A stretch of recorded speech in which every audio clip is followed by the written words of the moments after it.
je me suis dit que si j'étais un vrai pro, j'aurais dû prendre une brosse à dents, tu vois. C'est le manque d'expérience.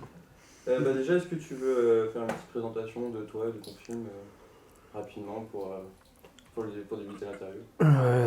Je m'appelle Rémi Chaillet, je suis le réalisateur de Calamity, une enfance de Martha Jane Canary, qui raconte l'enfance, ou une toute petite partie de l'enfance de Calamity Jane, de celle qui deviendra plus tard Calamity Jane, qui était ce personnage qui s'habillait en homme dans l'Ouest américain en 1800 quelque chose, à la fin du 19e siècle. Ok. Du coup, on va commencer par. Je vais te poser quelques questions sur Calamity Jane, du coup, forcément. Qu'est-ce qui t'a donné envie de raconter de l'enfance de ce personnage en particulier? Je cherchais une idée pour un deuxième film, parce que Henri Magalon m'avait dit à la fin de Tout en haut du monde, il m'avait dit si tu as un autre projet, viens me voir, je serais ravi de retravailler avec toi. Et du coup, j'ai vu ce documentaire sur Calamity Jane, et quand ils ont parlé rapidement de son enfance en disant qu'elle avait fait la route de l'Oregon, je me suis dit, ah mais ça serait super, son père a un accident, et du coup ça pousse cette gamine qui est a priori pas contestataire de son statut de jeune fille, dans quelque chose, c'est la situation qui la met qui l'oblige à faire des trucs de garçon, à conduire des chariots, à faire du cheval. Et elle, du coup, elle découvre la liberté qui va avec la vie des garçons, et comme elle a du caractère, quand on lui demande de rendre cette liberté, elle refuse. Et je trouvais qu'il y avait un gros potentiel là-dessus. Je suis allé voir Fabrice De Costil et Sandra Tosello pour voir si ça les intéressait de faire le scénario avec moi. Et quelques semaines après, on a présenté le projet à Henri Magalon et Claire Lacombe de Maybe Movies. Et ils ont dit banco, on y va, on trouve qu'il y a du potentiel. Super. Et donc du coup, par contre, je me suis un peu renseigné du coup, sur Calamity Jane. C'est assez compliqué de savoir vraiment son histoire. Ouais. Donc sur quelles œuvres tu t'es un peu basé pour étayer c'est un gros, la vie de Calamity Jane, c'est un gros nuage de mensonges. Ouais. Voilà, donc ça va de sa sœur qui raconte des cracks parce qu'elle elle a fini par se marier avec un mormon, devenir mormone, et elle veut excuser Martha Jane de la vie dissolue qu'elle a eue. Martha Jane aussi raconte des bourres, y compris dans l'autobiographie qu'elle fait faire à un journaliste, qu'elle a vendu pour vivre. Il y a des chansons populaires, folk songs, qui racontent tout un tas d'âneries sur elle. De son vivant, il y a des romanciers, des journalistes qui s'emparent de son personnage et qui en font une redresseuse de tort, une jolie pépée avec la chevelure au vent, qui cavale avec des guns pour rendre la justice, ou comme une hors-la-loi. Enfin bref, tout le monde brode autour de sa vie. Et nous, on a eu l'impression de faire partie de cette longue queue de gens qui utilisent son personnage pour la remettre au goût du jour, pour raconter des choses sur notre époque. Et donc la question c'était quoi? J'ai oublié. De savoir sur quelles œuvres tu avais pu t'étayer vraiment. Et donc nous on a lu à peu près, on a essayé de lire tout ce qu'on a pu en termes de biographie. On a quelques-unes en français, en anglais, et on a fini par tomber sur un bouquin qui s'appelle Mythes et légendes de Martha Jane Canary, d'un monsieur qui s'appelle Robert W. Etulin, et que je ne saurais pas prononcer en anglais, et qui lui fait la part des choses entre le mythe, la légende, les racontards, les mensonges, et qui va sur les documents beaucoup. Et donc on a déterminé 2 bornes historiques entre lesquelles on a fait une fiction totale.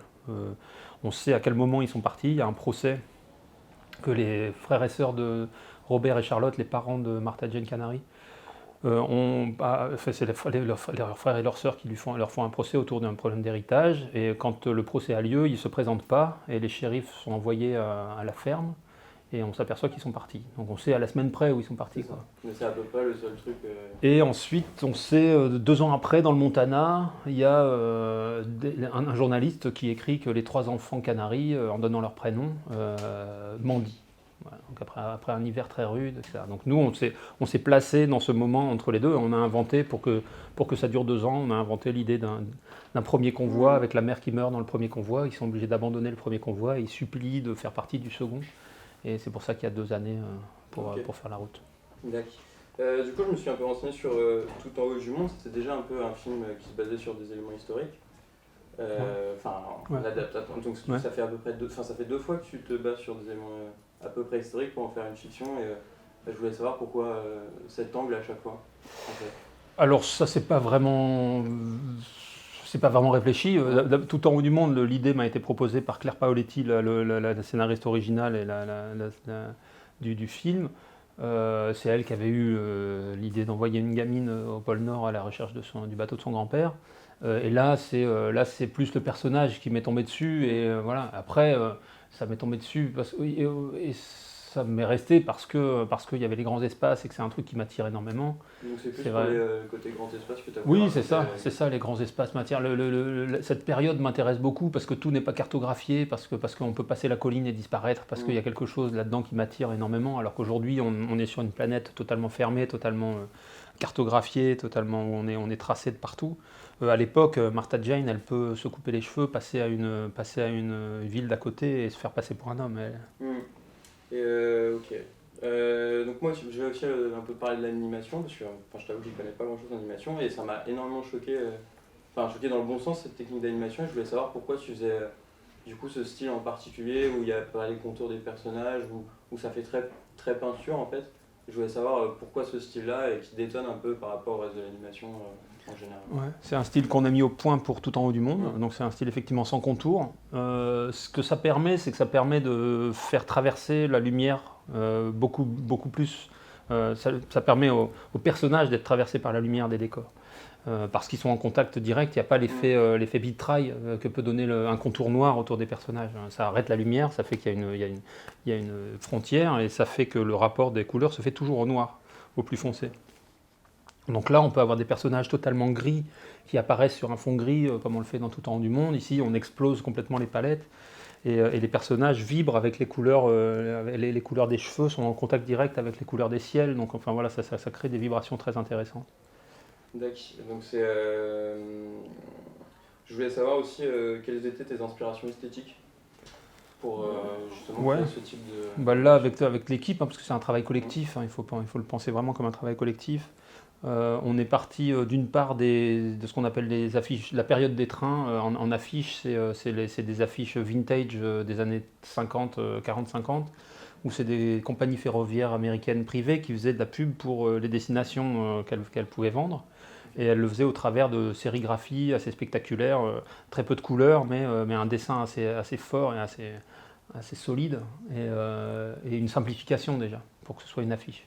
Et donc nous on est reparti de ça d'une part, et aussi du travail des impressionnistes et des nabis avec un jeu sur les couleurs très très contrastées, très très saturées, pour créer des effets de lumière, des effets de contraste, des effets de profondeur atmosphérique. Voilà, on joue sur des couleurs, sur des différences de couleurs pour créer un espace.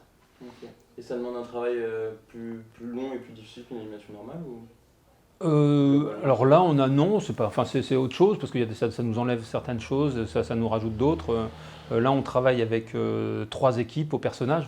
Si on parle de l'animation des personnages, on travaille une première équipe qui fait un dessin du personnage par plan. Ensuite, on a une équipe qui anime, mais qui anime cette fois au trait. Et puis ensuite, on a une 3e équipe, la dernière, qui va faire les dessins qu'on voit à l'écran, c'est-à-dire en surface, et qui va redessiner. On les appelle les dessinateurs d'animation. Donc ça fait ce qu'on appelle le posing, animation et dessinateurs d'animation. Ils sont à chaque fois aux alentours de 25. C'est des équipes de 25 qui vont travailler pendant 6-8 mois, quoi. Vous avez mis combien de temps à faire le film? En entier, depuis l'idée jusqu'à la sortie aujourd'hui, c'est 5 ans. Et la fabrication du film lui-même, c'est 28 mois. D'accord, ok. Sur quel décor tu t'es basé pour créer l'Amérique sur quelles œuvres, sur quels films? Est-ce que tu as déjà voyagé dans ces contrées-là? Alors oui, un petit peu, il y a longtemps, j'étais allé dans le Kansas. Malheureusement, on n'a pas pu partir aux États-Unis aux frais de la prod. J'aurais bien emmené mon équipe voir les grands espaces là-bas, ça n'a pas pu se passer.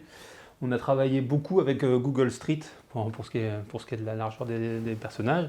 Et puis après, avec la documentation qu'on trouve sur les mines, par exemple, il y a tout un travail iconographique qu'on a fait pour essayer de comprendre comment ça se passe, extraire de l'or, avec quels outils, avec quelle méthode, etc. Donc on essaie d'être juste sur ce genre de choses. Voilà, c'est de la recherche icono comme on en fait dans tout projet de ce genre-là. Okay. J'avais une question aussi sur le casting. J'ai vu que la jeune fille qui double Calamity, c'est son premier rôle. Ouais, c'est ça. Et puis il y a aussi Alexandra Lamy, donc je voulais savoir comment elle avait réussi à... Comment tu les avais choisis toutes les deux et comment elle avait réussi à s'adapter et comment Alexandra Lamy avait accepté de... Alors Alexandra Lamy, c'est via notre producteur qui la connaissait, qui lui a proposé de faire, et Elle est arrivée un jour où elle avait pris un petit rhume la veille. Et, bon, ça va vite, hein, c'est des rôles en animation, ça dure une journée ou deux. Et là, elle avait une voix très très très très rauque, ça va très très bien au personnage. Puis c'est quelqu'un qui bosse, qui adore bosser bien, qui veut être contente de chaque dialogue et tout. J'ai fait beaucoup de respect pour sa façon de travailler. Et quant à Salomé, c'est l'assistante de Céline Ronté, qui est la femme qui nous fait la direction du casting et la direction des voix, et qui nous avait envoyé une petite démo de Salomé qu'elle connaissait par ailleurs, et qui voulait chanter, elle qui à l'époque voulait devenir chanteuse, et toujours d'ailleurs je crois, ou même si elle a un peu pris goût au fait de jouer à l'actrice. Et voilà, on a mis longtemps à comprendre que c'était la bonne, on a essayé de trucs, puis un peu quand on a retrouvé sa petite démo, on a fait « Ah mais elle, on ne lui a pas fait passer de test, on l'avait depuis le début ». Et ça a vraiment joué super bien. Et c'est quelqu'un de très timide au naturel comme ça, et puis en fait quand elle est à la barre, elle explose et elle est capable de faire des trucs incroyables, elle nous a bluffé plusieurs fois. Ouais. Elle avait 10 ans et demi quand elle a fait le boulot. Et elle a fait ça comme une pro, elle a 10 ans et demi bossé comme ça plusieurs jours de suite, avec c'est pas bon, on refait, tu vois, enfin faut aller chercher l'énergie, et elle l'a fait avec concentration, impressionnant. Et du coup, c'est aussi une histoire d'émancipation féminine, et j'ai lu, alors je sais pas si c'est vrai, c'est que tu voulais respecter une parité totale dans tes équipes. On a essayé de faire ça, ouais. On a essayé. Du coup, je voulais savoir pourquoi, c'est un sujet important et ça a l'air de tenir à cœur. Je voulais savoir pourquoi tu à la fois racontais une histoire d'émancipation féminine et ce côté d'être totalement dans la parité. Je trouve ça important aujourd'hui. Oui, en fait, ça devait être important, ça devrait être naturel, ça devrait être normal. On ne fait pas les malins parce qu'on n'a pas réussi, alors qu'on on est à 53-47. Il y a plein de manières de le calculer. Tu peux le calculer en numéraire, tu peux le calculer en comparant aussi avec les chefs de poste. À poste équivalent, il faut regarder en fiche de salaire, en nombre de salaires, etc. Donc on a regardé globalement à peu près dans tous les cas, on est dans les 53-47. Donc on n'a pas à faire les malins pour ça, malgré notre volonté de départ. Pour moi c'est naturel, pour moi c'est quelque chose, je trouve que ça fait des équilibrés. Il faut se rendre compte que nous on travaille sur des longues périodes, donc il y a 28 mois de fabrication, les gens ils restent des fois 10 mois, des fois 1 an, des fois 2 à travailler avec nous, et c'est des équipes, c'est des grosses équipes par exemple là on avait un plateau rue du Fer à Moulins, on était 55, on était jusqu'à 55 personnes, voilà 55 personnes qui travaillent des mois ensemble. Et ben quand il y a la parité, les ambiances sont plus équilibrées, complètement normales. Enfin voilà, c'est bien plus facile de travailler comme ça, que ce soit sur le plan créatif, que ce soit sur l'ambiance générale. Ça fait des atmosphères qui sont chouettes, quoi. C'était quoi les obstacles face à cette parité, justement ? Il n'y en a pas. Enfin, après c'est que dans le recrutement, des fois il y a un biais qui fait qu'on prend d'autres gens. Mais tu veux que je regarde par là ? C'est ça. Donc en fait, il n'y a pas vraiment d'obstacle. En fait, on trouve rapidement les personnes qu'on cherche. Quand on se dit, il faut que cette personne, tel chef de poste soit une femme, et ben on trouve, c'est très rapide en fait. Ok. J'ai vu qu'aussi le film avait gagné un prix à Annecy. Ouais. Malheureusement, il n'y a pas eu le festival cette année. Est-ce que le fait qu'il n'y ait pas eu Annecy, c'est un peu un frein à la visibilité du film ou pas ? Parce que le fait que vous soyez allé à Annecy, présenter le film et tout, ça aurait pu être ça change quelque chose ou pas ? Sûrement, ça change surtout le moral, parce que pour nous c'était une grosse déception, parce que c'était les 60 ans d'Annecy, on avait prévu de faire une grosse fête, il y avait des choses exceptionnelles qui devaient se passer autour du film. C'est une occasion pour nous, c'est un peu la cerise sur le gâteau après 5 ans de boulot, de le présenter à l'équipe.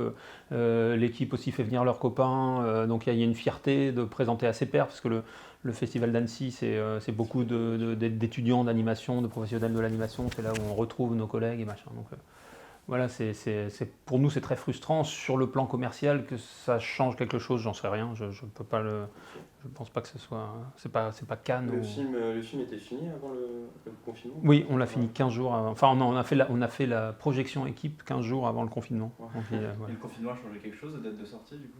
non, on avait placé le 14 directement et ça n'a pas changé.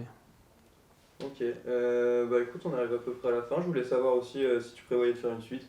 Quelle est pas la suite des aventures Non, je pense pas qu'il y aura de suite. Pour une simple et bonne raison, c'est que si on a choisi ce tronçon-là de l'enfance de Martha Jane, c'est qu'on pouvait en faire quelque chose de positif pour les enfants. On pouvait finir avec une relative happy end. Peu de temps après la fin du film, la tragédie commence dans la vie de Martha Jane Canary. Elle va perdre son père, elle va devenir orpheline. Elle va laisser son frère et sa sœur dans les pensions de famille. Elle va commencer une vie de drifteuse. Elle est probablement déjà alcoolique. Tu vois, enfin voilà, ça commence à devenir un petit peu tendu pour faire un film pour enfants. D'accord. Puis ouais, je voulais aussi savoir si tu avais des prochains projets. Ouais, je suis en écriture d'un projet futur qui va se passer dans les Fortifs ou dans la zone.